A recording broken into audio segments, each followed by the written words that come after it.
ምዕራፍ 28 በዚያም ወራት ከ333 ዘመን በኋላ በሐምሌ 6 ቀን እግዚአብሔር መንግሥትን ከዛግዌ ወገን የእስራኤል ወገን ለሚሆን ለይኩኖ አምላክ መለሰ።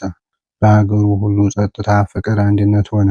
ከጥቂት ቀን በኋላ እናቱ እግዚአርያ በነሐሴ በ12 ቀን አረፈች። እሷም በሞተች በ8ኛው ቀን በነሐሴ በ17 ቀን አባቱ ጸጋ ዘአብ አረፈ። የሁለቱም ሽማግሌዎች በረከት የልጃቸውን በረከት በእኛ ላይ ትደር ለዘላለሙ በእውነት።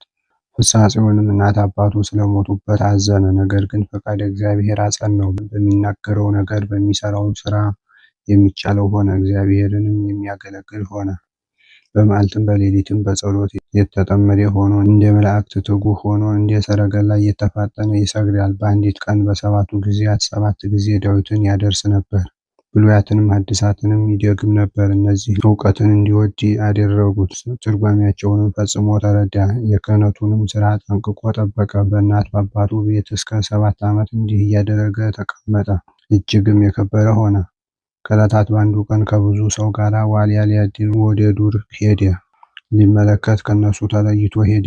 ቀትር በሆነ ጊዜ ቅዱስ ሚካኤል ግሩም በሆነ ልብስ ለብሶ ታየው። ክቡር ፍስሐ ጽዮንም ባየው ጊዜ ደንግጦ እንደ በድን ሆነ። ቅዱስ ሚካኤልም አማትቦ አስነሳው፣ ፍርሃቱን አራቀለት። መልአኩን ተገልጾ አየው። በእንደዚህ ያለ ገናንነት የማይህ ጌታዬ አንተ ማነህ? አለው። የመላእክት አለቃ ሚካኤልም ዘወትር የምጠብቅህ ካንተ የማልለይ ጸጋ ዘአብን ስላንተ ከውሃ ውስጥ ያወጣሁት እግዚአርያንም ስላንተ ከተማረከችበት የመለስኳት እኔ ነኝ አለው። አውሬ አዳኝ ለምን ትሆናለህ? ይህ ሥራ ከሃይማኖት ውጭ ላሉ ለአሕዛብ ነው እንጂ ለካህናት አይገባምና። ለካህናትስ ስራቸው ሃይማኖትን ማስተማር፣ ሕዝቡን መምከር ነው። እንግዲህስ አውሬ አዳኝ አትሁን፣ ፈረሰኛም አትሁን። ሰውን ወደ እግዚአብሔር ለመመለስ ሰውን በትምህርት የምታድን ሁን እንጂ። በቤቱ ለመንግሥተ ሰማያት ዕድል ፈንታ ይሆን ዘንድ እነሆ እግዚአብሔር ጽኑ ስልጣንን ሰጥቶሃልና። ሙት ታስነሳ ዘንድ፣ ድውይ ትፈውስ ዘንድ፣ ርኩሳን አጋንንትን ከሀገርም ከምድረ በዳም ታርቃቸው ዘንድ ዲያብሎስንም ድል ትነሳዋለህ። ሰራዊት አጋንንትም አንተን በመፍራት የተነሳ ይሸሻሉ። ስምህም ፍስሐ ጽዮን አይሁን፣ ተክለ ሃይማኖት ይሁን እንጂ። ትርጓሜውም ተክለ አብ፣ ተክለ ወልድ፣ ተክለ መንፈስ ቅዱስ ማለት ነው። ቅዱስ ሚካኤል ይህንን ሲነጋገረው ጌታችን ኢየሱስ ክርስቶስ በሥጋ ከደቀ መዛሙርቱ ጋር እንደነበረ ሆኖ በሚካኤል ክንፍ ላይ ሆኖ መልከ መልካም ጎልማሳ መስሎ ታየው። ብፁዕ ተክለ ሃይማኖትም አይቶት ፈጽሞ አደነቀ። ከዚያ አስቀድሞ መልአኩም ጌታም ተገልጸው ላያቸውም ነበርና። ጌታችንም ወዳጄ እንዴት ሰነበትክ? ቸር አለህን? አለው። ብፁዕ አባታችንም ጌታዬ ሆይ አንተ ማነህ? ባለው ጊዜ የዓለም መድኃኒት የምሆን እኔ ኢየሱስ ነኝ አለው። በእናትህ ማኅፀን ሳለህ ፈጥሬ ያከበርሁህ እኔ ነኝ። የእኔ ዕድል ፈንታ ያደረግሁህ እኔ ነኝ። በተወለድህ በሦስተኛው ቀን አሐዱ አብ ቅዱስ፣ አሐዱ ወልድ ቅዱስ፣ አሐዱ ውእቱ መንፈስ ቅዱስ ብለህ ታመሰግነኝ ዘንድ የምስጋና ሀብት ያሳደርኩብህ እኔ ነኝ። በረሃብ ዘመን በቤት የሚያሻውን ምግብ ሁሉ ቅቤውንም የስንዴውንም ዱቄት በእናት በአባትህ ቤት ይመላ ዘንድ በእጅህ ሀብተ በረከት ያሳደርኩ እኔ ነኝ። ያንን ሰው አንተን በተጣላህ ጊዜ በነፋስ አውታር የሰቀልሁት፣ በመዓት ጨንገር የገረፍኩት እኔ ነኝ። ውሃ ጠምቶህ በለመንከኝ ጊዜ ከደረቅ መሬት የጣፈጠ ውሃ ያመነጨሁልህ እኔ ነኝ። ከልጅነት ጀምሮ እስከ ዛሬ ድረስ ብዙ ተአምራት እያደረግሁ የታመሙትን ያዳንኋቸው እኔ ነኝ። ወደፊትም አደርግልሃለሁ። ይህንን ብሎ ንጹሐን ክቡራን በሚሆኑ እጆቹን ባረከው። ንሥአ መንፈስ ቅዱስ ብሎ የሹመት ሀብት አሳደረበት። በምድር ያሰርከው በሰማይ የታሰረ ይሁን፣ በምድር የፈታኸው በሰማይ የተፈታ ይሁን። አንተን የሰማ እኔን መስማቱ ነው። የላከኝ አባቴንም መስማቱ ነው። አንተን እምቢ ያለ እኔን እምቢ ማለቱ ነው። የላከኝ አባቴንም እምቢ ማለቱ ነው። ይህንን ስልጣን ቀድሞ ለሐዋርያት ሰጥቻቸው ነበር። ከሐዋርያትም የተቀበለ ጳጳሱ ቀድሞ ሾሞ ታስር ትፈታ ዘንድ፣ ትተክል ትነቅል ዘንድ ስልጣንን ሰጠህ። ይህንንም ያደረግኩልህ የጳጳሱን ቃል በመናቅ አይደለም፣ በአንተ የፍቅሬን ጽናት እገልጽ ዘንድ ነው እንጂ። ሐዋርያት ወዳልደረሱበት ሕዝብ በመምህርነት እልክህ ዘንድ በሚካኤል ቃል አዲስ ስም አወጣሁልህ። አንተም በማናቸውም ሥራ ከእነሱ አታንስም። አዲስ ሐዋርያ አድርጌአለሁና ሰውን ሁሉ በእኔ ስም እያስተማርክ ታሳምን ዘንድ። ሚካኤልን ባሰብከው ሥራ ሁሉ ረዳት ይሁንህ። ሁልጊዜ ካንተ አይለይ። በምትሄድበት ጎዳና ሁሉ እሱ መሪ ይሁንህ። እኔም ባለ ዘመንህ ሁሉ አልለይህም። ይህን ብሎ ሰላምታ ሰጥቶት ከዓይኖቹ እስኪርቅ ድረስ ብፁዕ ተክለ ሃይማኖት እያየው በሚካኤል ክንፍ ላይ ሆኖ ወደ ሰማይ አረገ። ተክለ ሃይማኖትም እጅ ነስቶ እግዚአብሔርን አመሰገነ።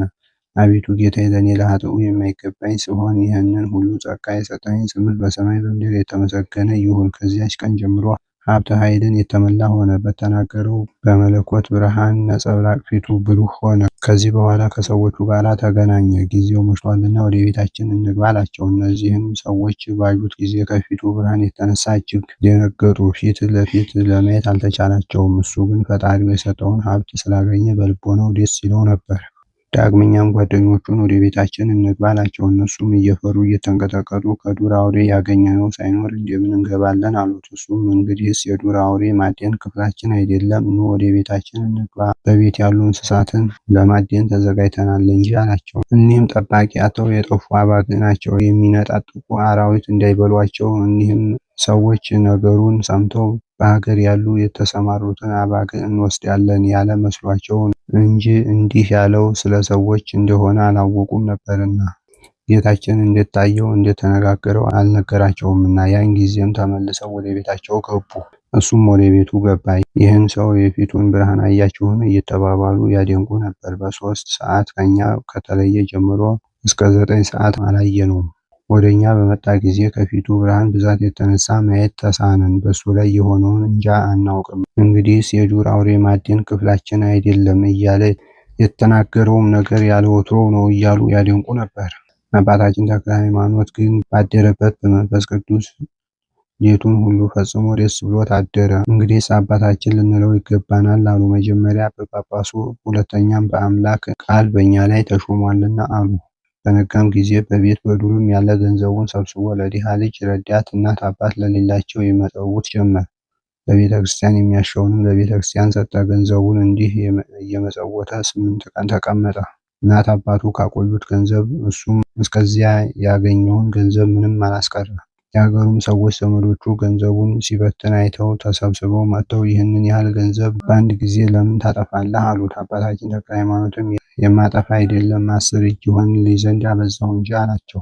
ዳግመኛም ስሜን ታውቁታላችሁን? አላቸው። ስምህ ፍስሐ ጽዮን መሆኑን እናውቃለን አሉት። እኔስ ከመልአክ አዲስ ስም አውጥቻለሁ፣ ስምህ ተክለ ሃይማኖት ይሁን እንጂ ፍስሐ ጽዮን አይሁን አለኝ አላቸው። እኒህም ሰዎች ነገሩን በሰሙ ጊዜ ይህ ስም እጅግ ያማረ የተወደደ ነው አሉ። ከዚህም ቀን ጀምሮ ተክለ ሃይማኖት እየተባለ ሲጠራ ኖረ። ከዚህ በኋላ አባታችን ተክለ ሃይማኖት ተነስቶ የሐዋርያትን ሥራ ይከተል ጀመረ። ይኸውም ወንጌልን ለማስተማር እንደ ጌታ ለመቸንከር ወደ መስቀል ለመውጣት በክርስቶስም ሁልጊዜ በሰማዕትነት ለመሞት ነው።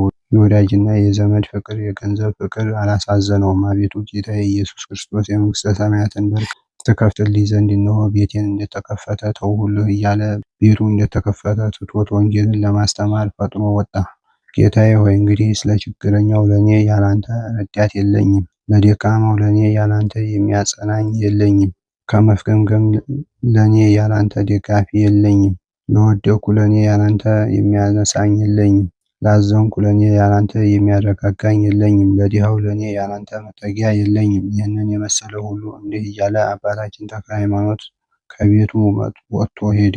የሚቀድመው የሚከተለው ሳይኖር ወደ ሰልፍ እንደሚገባ አርበኛ እንደ ትጉህ ገበሬ ሆኖ ለሰው ዓለሙን ሁሉ ቢገዛ በነፍሱ እንዲጎዳ ከሆነ ምን ይረባዋል? ምን ይጠቅመዋል? እያለ ሰው ለነፍሱ ቤዛ ምን ባልሰጠ ነበር ሲል ጌታ የተናገረውን ቃል እያሰበ ሀብቱን ጥሎ ሄደ። ነፍሱን ሊያድን የወደደ ሰው በግርሐተ መስቀል የጣላት ነፍሱን በእኔ ዘንድ በክብር ያገኛታል።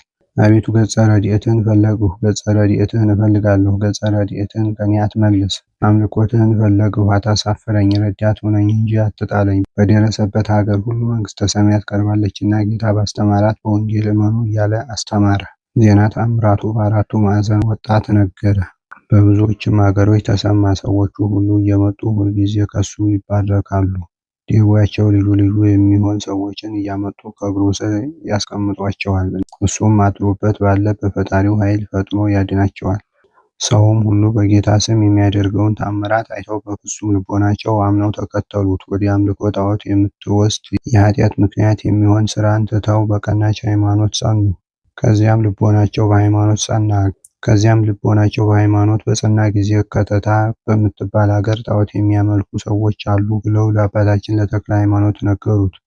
ለእንጨት የሚሰግዱ አሉ፣ ለድንጋይም የሚሰግዱ አሉ፣ በባህር የሚያመልኩ አሉ፣ በእሳት የሚያሟርቱም አሉ፣ ብዙ መድኃኒት የሚቀምሙ አሉ፣ የሚጠነቁሉም አሉ። ጠንቋዮችም አሉ፣ ክታብ ሰፊዎችም አሉ። ለመስማት የማይቻል በሀገራቸው ክፉ ስራ ይሰራል ብለው ነገሩት።